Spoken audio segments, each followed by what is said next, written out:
Sound there of Vishal Dadlani, Wake Up Advaj, and that popular tune there, Gargara.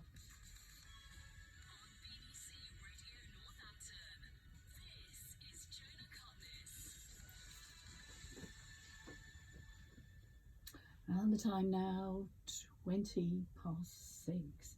A Centre for Policy Promotion and Prevention was formed by a Northampton man in 2016.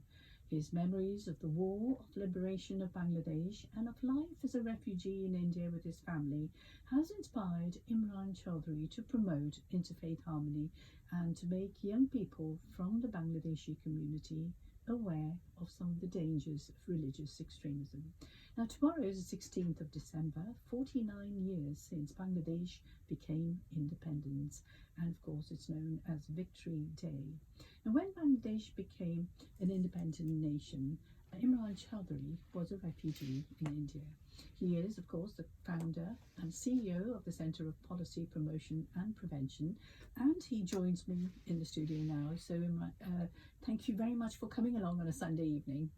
Thank you for having me, and Shubho Bijoy Divos. That means Happy Victory Day. Victory Day. So tell me, what are your memories of the War of Independence for Bangladesh? Thank you.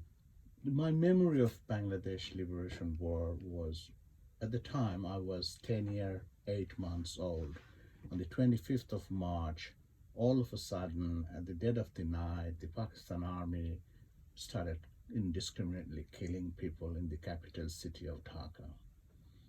The fault that we had was we wanted a power-sharing democratic government to be established by our political leader, our father of the nation, Bangabandhu Sheikh Mujibur Rahman, because they won the majority of the seats in the 1970s election.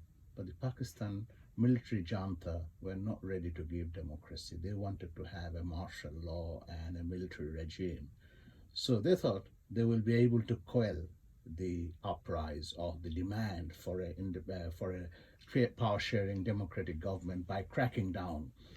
And in one night, on the 25th of March, at about 12 o'clock, they started killing people in Dhaka indiscriminately. In one night, it's reported that 7,000 people were killed. Hundreds of women were raped from the hostels of medical colleges, nursing schools, university hostels, university halls of studies, and just, it went on. And in about 20 days' time, the name of the operation was Operation Searchlight, and they have really encamped the whole of the country. Was 55,126 square miles, and they have sent military to every single town, every single cities, and they captured. We were like captivated. It was a Holocaust, Bengali Holocaust. They've just taken the leaf out of Hitler's book to reincarnate the same thing, annihilating the Bengali race, and that's what they wanted to do. But you, along with your family, you were refugees in India. Talk us through your memories. It's very tumultuous days. Don't get me wrong if I get very emotional. We were living at the time, it was about 100 kilometers from Dhaka. The place is called Brahmanbaria, which is the name itself signifies. It's for the places for the Brahmins. So it just gives an impression that it was a multicultural, multi-ethnic, it's a fantastic multi-faith cohesion and living together. So on the 17th of April, about 4 o'clock, 3 aircraft started bombing that town, because it was by that time till 17th of April, from 25th of March, it was independent, because we had some military Bangladeshi army units, regiments. They revolted against Pakistan and they kept us safe from the Pakistanis till the 17th. But on the 17th, there was 3 jets bombarded the town for about 40 minutes, and there was the first gas field, natural gas field there. It was up in flames, and the whole town was panicked, because we have never heard that our own military can bombard us. I mean, people even did not think of it in their wildest of dreams. So As soon as after 40 minutes the aircraft left, there was this rumor in the town that the Brahmanbaria city is going to be captured from two sides, one from north, one from the south, and everybody started fleeing the town. So we also started moving out of the house. Whatever we were wearing, we just left and started running and running and running. And that run, I mean, Where did that take you? Because we where went were to you refugees? we went to few villages. We lived in few villages. The first night we stayed was in a village where the whole house was full of Exodus people like us. So the only place they could give us was the cowshed. So where we lived in the first night.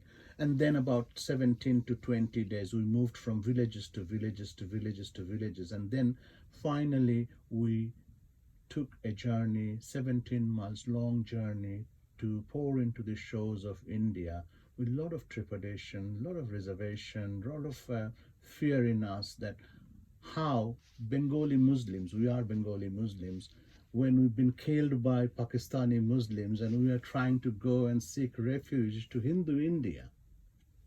Try to understand the dynamics of it. What was that experience like? It was when we went into India, it was an eye opener for us.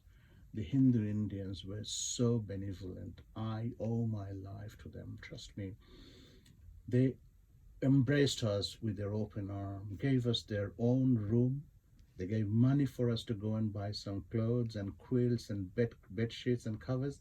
They gave their utensils. They gave their kitchens for us to cook. And they said, this is the pond, go and fish whatever you want. This is the rice. And we lived there for about 8 days. And then, as soon as the first refugee camps were established by the government of India, we moved into one refugee camp. And we lived there till the 17th of December, the day after the independence, we came back. Now, living in that camp was an eye-opener for me. I had the most precarious life, fallen from the grace, living in a 12 by 12 shanty, makeshift kind of a room, with straw walls and thatched roof. There's no blankets, there was no furniture, there was nothing at all. We were literally sleeping on the floor, and the ration, I was the only male member in my family. My father was fighting. He was in the forces. He was in the East Pakistan Rifles. He was in a different region, Sylhet. And then we joined the camp in May, first week of May, and my brother joined the Liberation War in the first week of June. So I am the only male member of the family at the age of 11, have to go through everything. I lost my half body weight. 8 months, I never had a proper meal. I could never have, because there was not enough food in the house.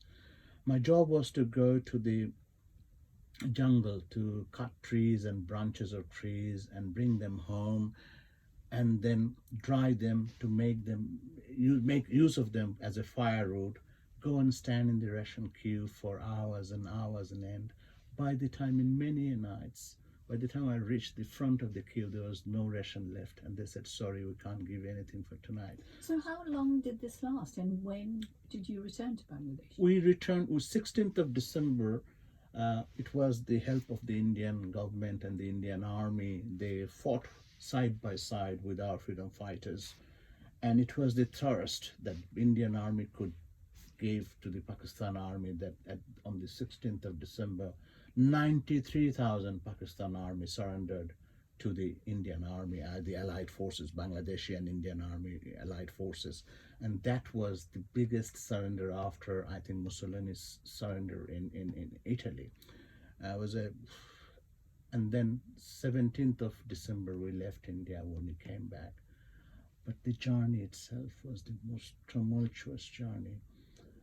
I was 11-year-old. We formed in the camp, we formed a cultural team. We used to go out to various freedom fighters training centers to entertain them, to sing patriotic song, do some dramas, just to boost their morals. And then there was a homeopathic doctor in our camp who was doing a lot of charitable work.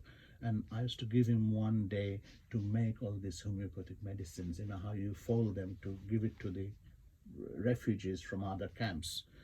And the last phase of the war, in November, we published a newspaper called Jai Bangla. That was our slogan, that was our identity. And the Indian people were so magnanimous. No train fare, no bus fare, no. You walk into a restaurant or a hotel, you just go there, and if you look at them, say, are you from Jai Bangla? Yes. Order whatever you want. And we could, in that hunger time, if you have one cup of tea, is massive thing for you. So then when the paper was published, myself and the incumbent law minister of Bangladesh, him and his brother Ronnie, we three used to distribute those Bengali newspapers to the refugees and to the population of Tripura to just create an awareness, support towards the freedom fight. And in the last phase, when the proper war broke out, there was a hospital in Agartala called GP Hospital.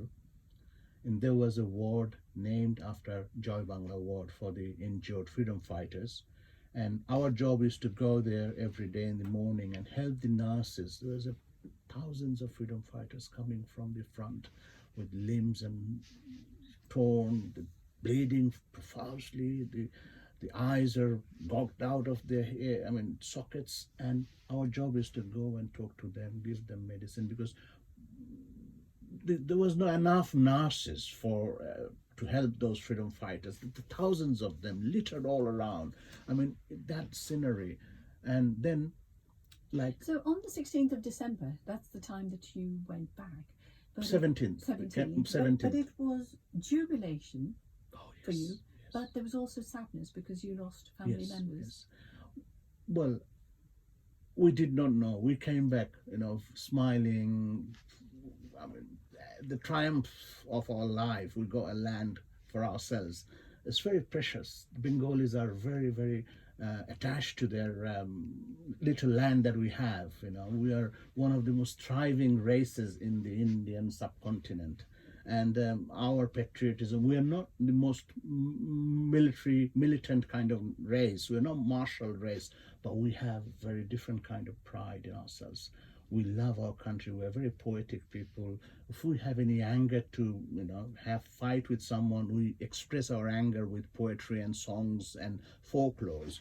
But for us to have that war, which we were not prepared, came back, and every family's freedom fighters were coming back. But my brother didn't. And then we started searching for him. My father came back, joined us, and we searched and searched. And finally, an eyewitness told us that he was captured by Pakistan Army on the 11th of November. He was tortured till the 21st of November. And ironically, 21st of November 1971 was our religious festival, Eid Day. And on that day, he was shot and left to rot on a bank of a river. So a lot of sadness with the jubilation. Yes. Imran, I'm sorry to have to cut this interview a little short because we've got traffic and travel coming up. Okay. But one final question, because there is in Northampton a large Bangladeshi community. How important is the celebration here today? Very important. It's tomorrow actually, but it's very important. We are having in Northampton Bangladeshi Association a program on the 21st Saturday.